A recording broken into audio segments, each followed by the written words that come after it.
she's been after people who are extraordinarily rich for quite a long time now. And I don't know whether they're not interested in her or she hasn't fancied them, but she's still hanging on to Harry because she can't find the right person. Meghan Markle and Prince Harry's opposing news strategies are under the spotlight as Paul Burrell, Princess Diana's former butler and once her rock, speaks out and says that he believes Meghan is planning to leave Prince Harry to marry a billionaire and eventually fulfill her goal of becoming the governor of California. Now, we're going to get analysis and look into what's really going on with Prince Harry's biographer, our royal mastermind, Angela Levin, in just one moment. But first, look at this quite shocking and explosive claim, although a claim that I believe is very much anchored in reality, from Burrell. I think the two cultures which came together in the marriage of Harry and Meghan, there's a fault line down the middle of it. And I feel that will crack one day. Think about it. Harry came from this very busy world of the royal family with lots to do. Even in his spare time, he could play polo and do whatever he wanted. He sat in Montecito, twiddling his thumbs, thinking, what do I do next? What is my role? Where is my work? And I think that will wear thin in time. As Meghan rises in Netflix firmament into whatever she will do, fashion, beauty, whatever, jam, politics, wine, maybe? politics, Yeah. marry a, well, eventually. I think it won't be enough for Meghan and it won't be enough for Harry. And she will just go off and her next step is a billionaire. Because she's got millions, so why not step up to a billionaire? And why not go for politics? Why not become governor of California? So, Angela Levin, there's lots of interesting stuff there. I mean, firstly, I guess I should ask you because, for example, another one of our contributors, Lady Colin Campbell, she's not a fan of Paul Burrell. She doesn't believe a lot of his claims. Where do you stand on Burrell? I'm the same. I don't believe everything he says. But I can tell you that she won't do anything political because she's so thin-skinned. If somebody says something to her about anything, she tried out to get into politics, and when they were criticizing her, she couldn't stand for it. She was screaming. She was in a terrible state. You can't be nasty to Meghan. You have to let her have her way. Now, also, if she did, then there would be a huge a lot of people who are going to look back at her past. And we both know, although we can't say it, that her past is very, very difficult. And if people get to know what that is, she can't possibly become anybody important doing it. Because the lies would finally be exposed, Angela? Yeah, of course it would. I mean, that's what they do. America, even more than the UK, they go dig very deeply and they're not told off, they're not put to prison, they're not sued for anything. So she's not going to risk it. And also, she can't actually be not at the top, and you're not at the top just doing a small place in America. You've got to take the lot, and she's not going to do it. She's a huge relief. I mean, I wondered at the beginning if that's what she would try to do, but reading about what happened and seeing how she couldn't take it, she's not got a chance there, so that's all right. And I don't think that's even anything worth saying, really. No, With the but millionaire, with the million, I think she's or a been after one. billionaire she wants. Sorry, billionaire. What? I mean, the poverty-stricken millionaire. She doesn't want If a pauper. She doesn't want another pauper, Angela, like Harry. You know exactly, that he's not rich exactly. enough for her. Okay. Of course not. And he doesn't know how to deal with money because he hasn't had a chance to learn.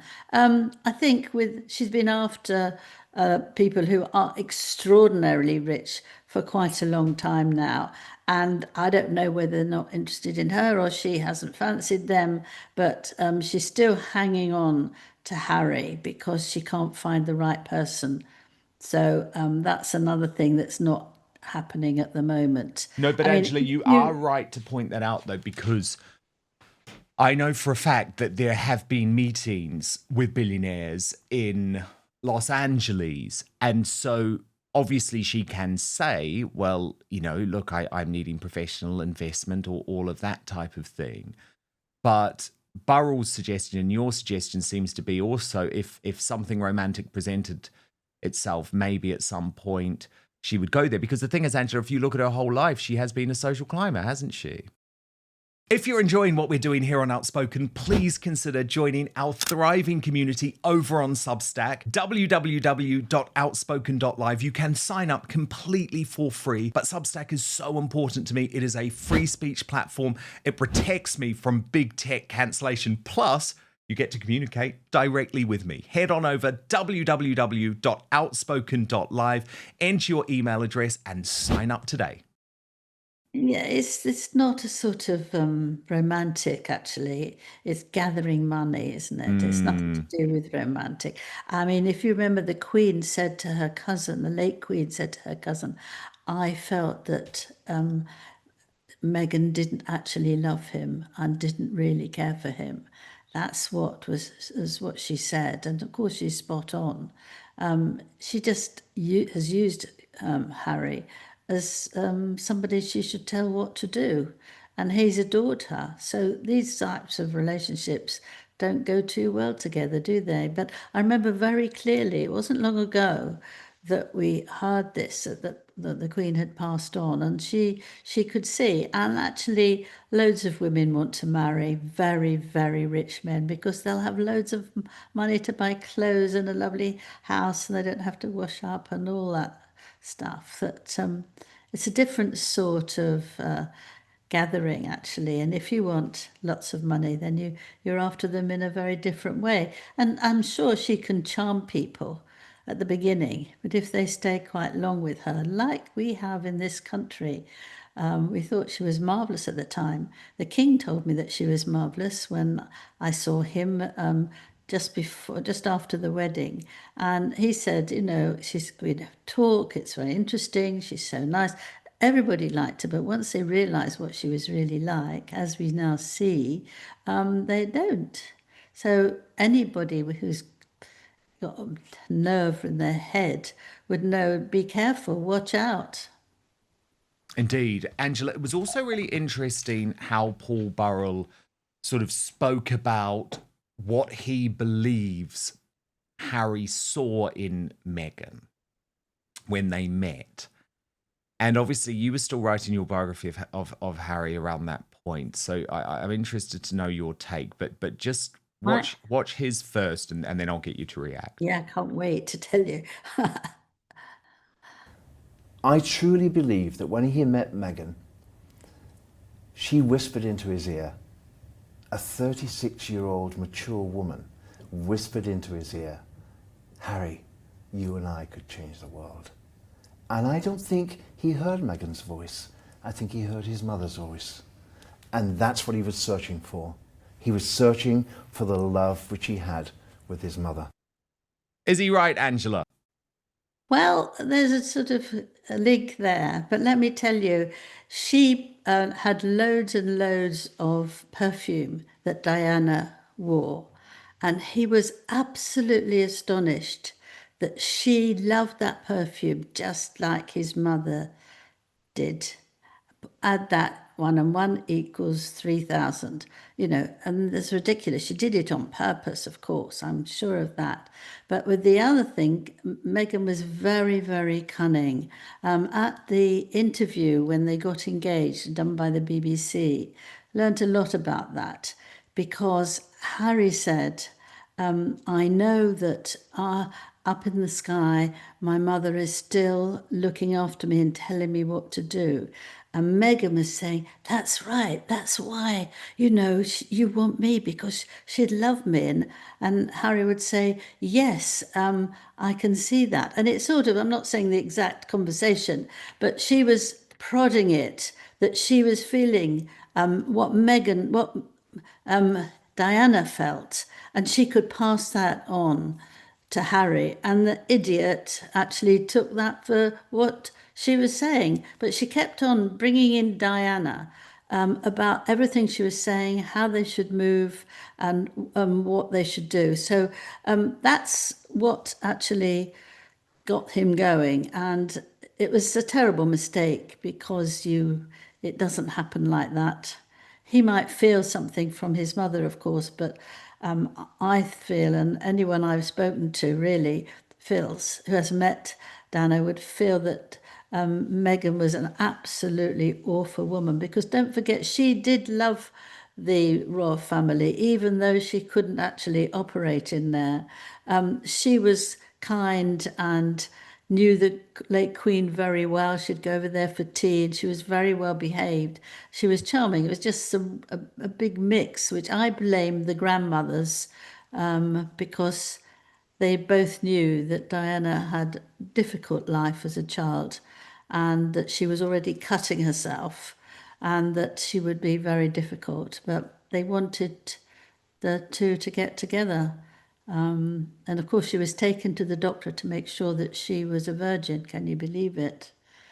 So that's slightly off the track. No, it shows you how much I guess things did change in the generation between when Meghan Markle entered the royal family, which brings us nicely to our next point, Angela, which is that Paul Burrell claims that when Meghan entered the royal family, it was so different to Diana because the problem is that Meghan at that point was so determined to become a star. Watch this.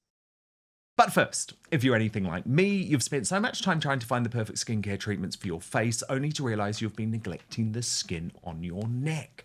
But as I've got older, I know that's a massive oversight because the neck is on display all the time, yet lots of folk just treat it as an afterthought in their routine. And I know I'd fallen into that trap. And what's been interesting actually is since starting this campaign with Go Pure, I've spoken to many in our Outspoken audience, many women who tell me that they know the skin on their neck is thinner, more delicate and less oily than facial skin, and they need specialized care, but they just don't know where to get it from. And so I have to say, that is why Go Pure is the answer. It is an absolutely beautiful product. This is the Go Pure Tighten and Lift Neck Cream, and it's transforming the lives and necks of women and some men too, all across the globe.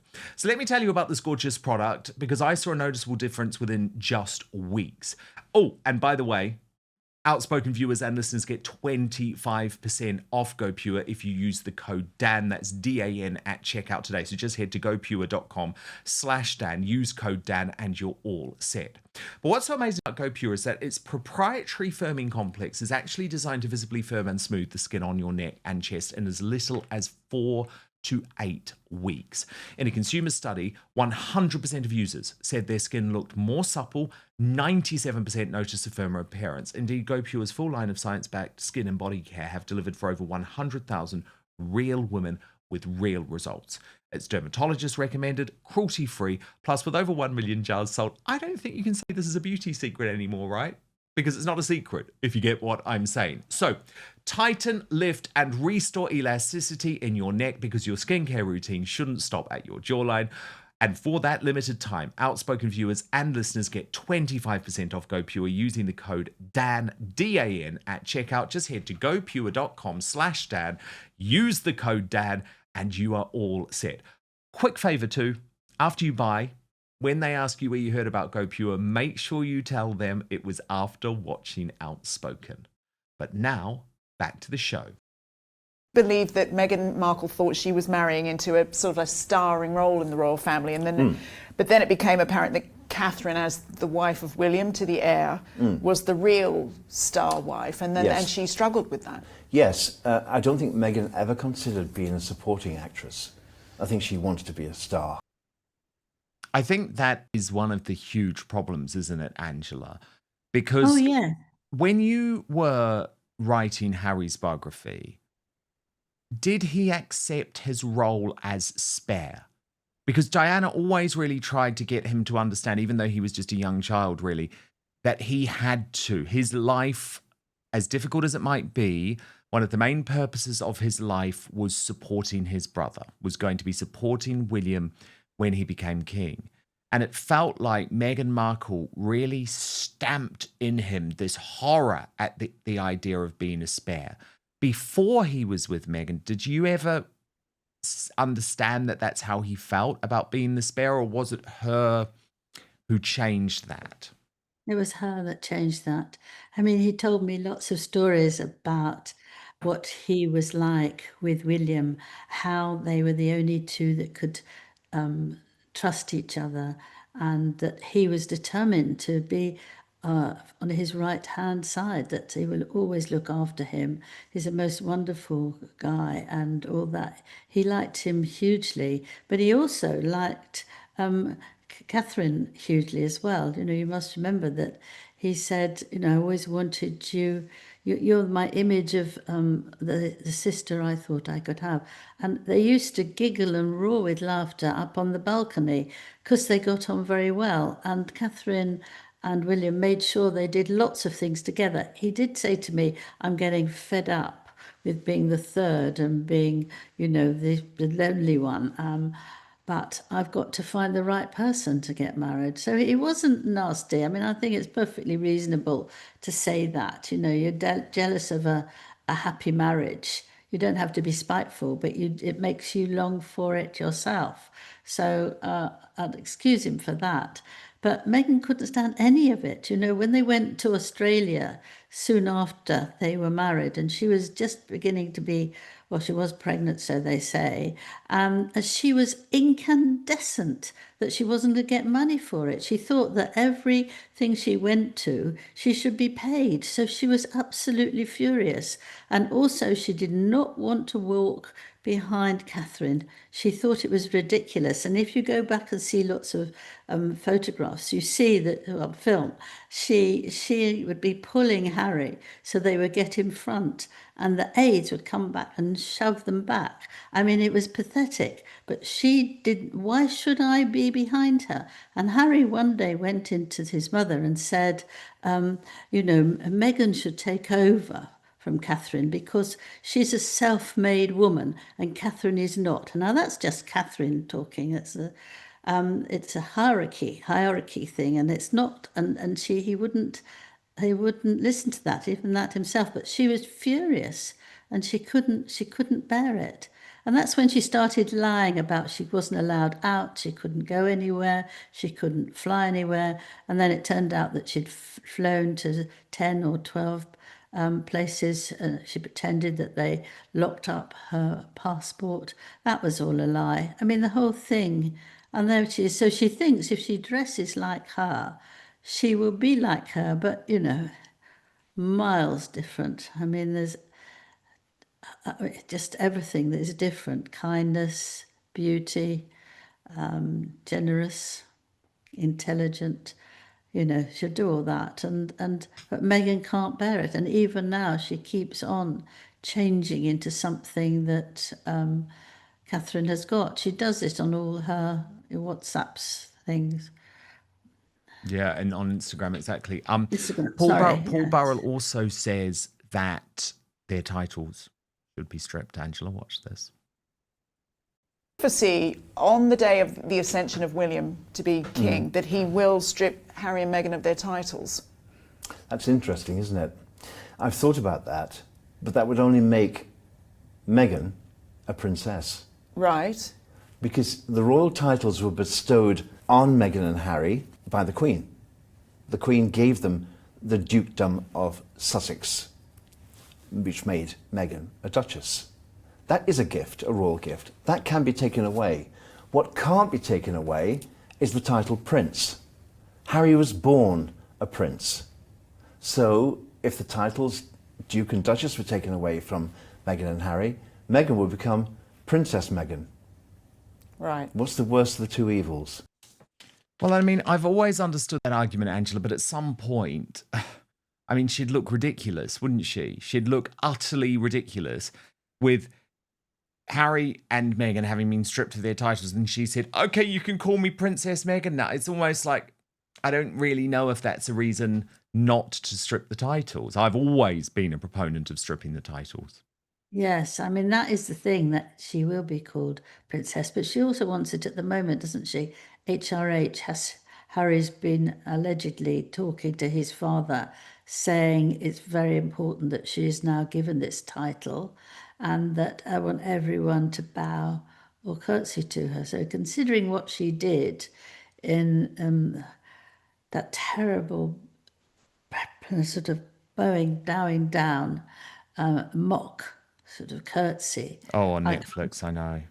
it's just dreadful, but it's very difficult to undo it. Yeah, that's the one. Isn't that shocking? And Harry didn't have the nerve to say, I don't think that's very nice to do that for my mother. And Angela, in part because of all of this chaos, support for the monarchy has now hit a record low. According to Taz wrote on this, support for monarchy hits record low, with King Charles supporting the World Economic Forum, showing support for Keir Starmer and mentioning Islam at every opportunity, even on Christian holidays. I'm not surprised. Add in the new meeting with Harry, it will only decline. Lee Cohen wrote, as a monarchist, this saddens me profoundly, but I hope the palace is listening. Frankly, I think the decision to consider reconciling with Prince Harry is catastrophic and could figure into the reasons behind the plunge in public opinion. And then the Royal News Network wrote, can't say I'm completely surprised. The younger generations especially aren't as interested in the monarchy. That will change with time, but the question is, can the monarchy survive until then? Angela, it's a huge concern. Yeah, it is, actually. What do you think's It's very, behind it? well, I think it's very difficult for the king to do as much as he wanted. People are now anti-royal. A lot of them are anti-royal. We need something that is a bit more special. And I think all the trouble with the people within the royal family, like Prince Andrew and Meghan and Harry, they make people rather, oh, what's going on here? And I think in terms of the money, a lot of them are jealous, and I think that's the last thing they should worry about. But I'm a great believer in the royal family, and I think that I would rather have a king or queen looking after us and caring about us than actually someone from politics or anyone who's got a load of money to come and take over. I think that would be awful because they don't really care. But people in the royal family are devoted to the royal, to all of us, and really care how we are. Yeah, indeed. It is concerning, but I do think there have been some missteps made, and we do just have to remember, Angela, whatever the media might say, the decision for King Charles to sort of bow down and receive Harry, even if it's something that he wanted to do as a father, has not actually been a popular decision, regardless of what you might be reading at the moment in the Daily Mail or the Daily Telegraph.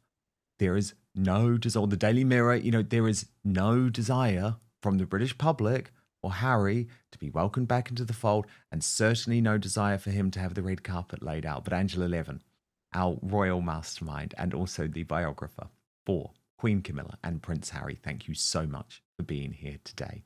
And of course, if you do want that royal coverage that, as I've just mentioned, you certainly will not be getting from the mainstream media or the Royal Rota these days, then please sign up to my Substack. www.outspoken.live is the address. Every weekday, you'll get twice the length of content than what you've just seen, and you'll also get it with no advertising whatsoever, which is very appealing to some people who do not like my ads.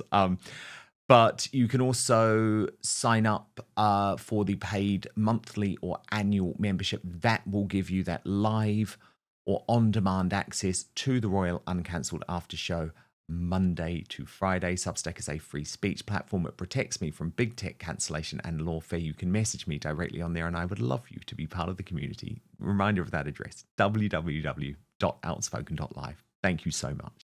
Thank you so much for watching Dan Wootton Outspoken. Please click on my face just to the bottom left to subscribe to this brand new independent news source, and turn on the notification bell so you'll be alerted to our brand new live shows, uncancelled interviews, and special royal episodes. Outspoken is also now available as a podcast, so you can listen to the show every weekday on the go wherever you are.